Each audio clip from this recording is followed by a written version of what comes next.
This modern jet is inviting us to one of the world's finest combinations of mountains, castles, and palaces in the Bavarian section of the Alps. Want to go? We can be there in 6.5 hours. Catch one to Munich, Germany, this one leaving at 6 p.m. sharp. There'll be plenty of others going along, but there's plenty of room inside this giant bird. No matter how you travel, the main artery to anywhere in Bavaria is the Autobahn, from which you get your first glimpses of its forests and mountains. Even from the Autobahn, there are panoramic views of rich green pastures in the Alps as background. Wherever you stay, such as our base at Insel, there are often mountains in your own backyard, including regular mountain ranges. Traveling from Insel to Berchtesgaden and Salzburg, every turn in the road is a glimpse of these peaks, with special lookout points from which, even with cloudy skies, the mountains are magnificent. Add one night of rain and streaks of white snow are added to these slopes, even in October. Add full sunshine and views from mountain roads are spectacular. Nestled among these alpine peaks are creations of King Ludwig II of Bavaria. A favorite king of the people, he built fine castles and palaces, partly as places of residence, but more as stage sets for living out in seclusion his dreams of absolute sovereignty. The first castle he built was Neuschwanstein, one of his twin castles in Königsschlosser, Bavaria. This castle is typical of the castles of the ancient German knights. This is said to be the prototype of all good Walt Disney castles. Queen Mary's Bridge links its background of rugged peaks and spans a gorge and falls 149 feet deep. When it comes to castle turrets and parapets, this one is the real McCoy. A ground-level shot makes them look ominous. Now that's what a castle entrance is supposed to look like. A courtyard view of this castle's tower of defense. If the enemy does get inside, he'll have to manage these ironclad doors. This castle has a singer's hall for concerts by candlelight. The pine-paneled ceiling gives it good acoustical qualities. Light is furnished by giant gilded brass candelabras, adding up to more than 600 candles. They resemble a king's crown.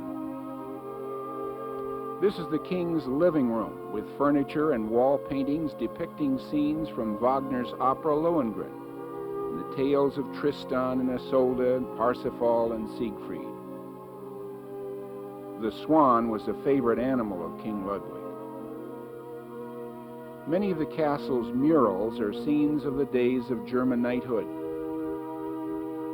In the throne hall, done in Byzantine style, the ornate floors are composed of over 2 million stones. The wall paintings are of the 12 apostles. The dome-shaped ceiling depicts the 6 canonized kings and Christ with Mary and his favorite disciple, John. Even in his castle, a king must tend to his correspondence, this one surrounded by knot-free oak woodwork and more paintings of the motifs from Wagner's operas. It took 14 sculptors 4.5 years to complete the king's bedroom. Like all good castles, this too had to be seen in a somber mood, with mighty turret defending against a threatening sky.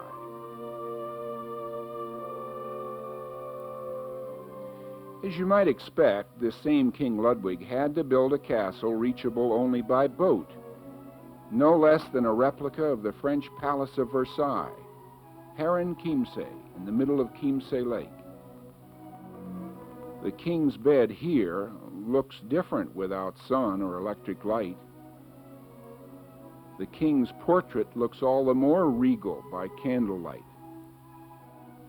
King Ludwig's most extravagant palace and favorite residence was the Linderhof, located near Oberammergau, scene of the famous Passion Play. In all but the dry seasons, water spills down this cascade of 32 marble-lined pools, and over this group of sculptured horses and their master Neptune.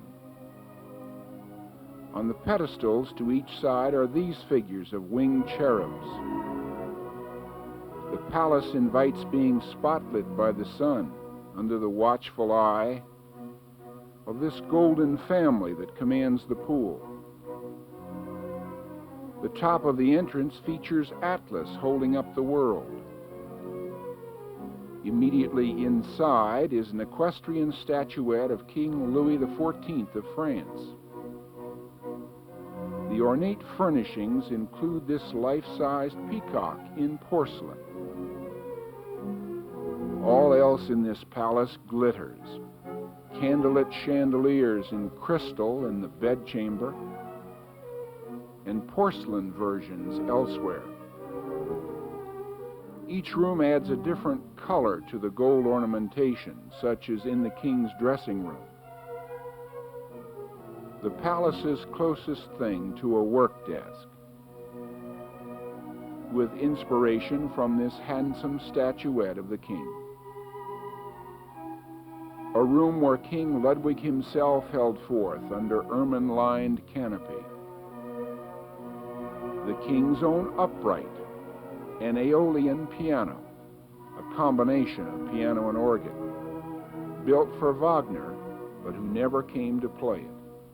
One last gaze at all this splendor before having to leave this small but most gem-like palace of Ludwig II, King of Bavaria.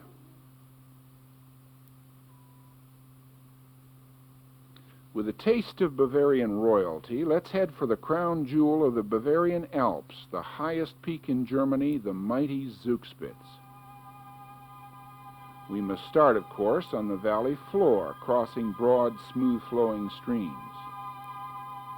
and passing farm fields of stacked hay. Always in view are the mountains, whose narrower valleys are fully cultivated with plots of corn and Swiss chard. The higher stretches of highway offer glimpses of jagged mountain ranges and single, impressive peaks. Now the streams are narrower and more swift, but fields of drying hay continue, and now the roads, always in good condition, wind more sharply, offer genuine hairpin turns, and more numerous tunnels and arches through which to drive. The climax of our travel through these Alps is the Zugspitze, the tallest peak in Deutschland.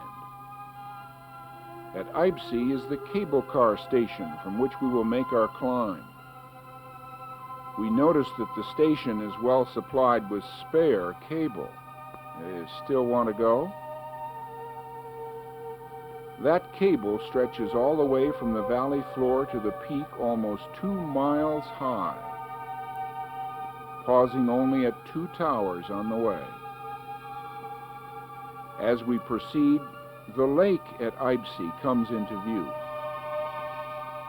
Past a tower, we now ascend the mountainside, up beyond the timberline. Our first glimpses of the glacier-like patches of snow that never melt. Making more like an elevator, we literally touch the clouds. How far have we come? Well, take a peek from where our cable car landed. You can hardly see the terminal from which we started.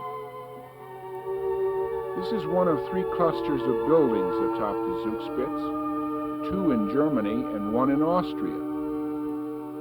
It includes a gift shop, snack bar, and 2 other cable car stations. A telephoto lens helps isolate jagged peaks. world-famous cross and symbol marking the very top of the Zugspitze. There are mountain climbers who insist on getting to the very top. Steel cable rails and mountain footwear are essential to this kind of a climb. Alpine peaks of 4 countries, including Austria, Switzerland, and Italy, can be seen from this height. The snows never completely melt up this high. If you don't forget your passport, you can cross the border up here and get this view from the restaurant on the Austrian side, and this best view of the top of the glacial snows. To return to the valley floor, you may either go by cable car or a combination of mini cable car and cogwheel train. We chose the mini and train. But one feels a little less secure in the smaller cable car, literally swinging to the next tower and on to the train terminal with its hotel and restaurant. From here you can hike to the mountain rim and ski down the glacial slope all year round. The sun returned just in time for final views of the peaks. A 35mm lens reveals some green on the slopes. How would you like to climb those? Setting sun and deeper shadows accent the rugged peaks of these towering heights of the Zugspitze. Returning by cogwheel train put us on this streetcar-like vehicle, strongly attached to a middle track by cogs so it can move up and down around this steep mountain without coasting out of control.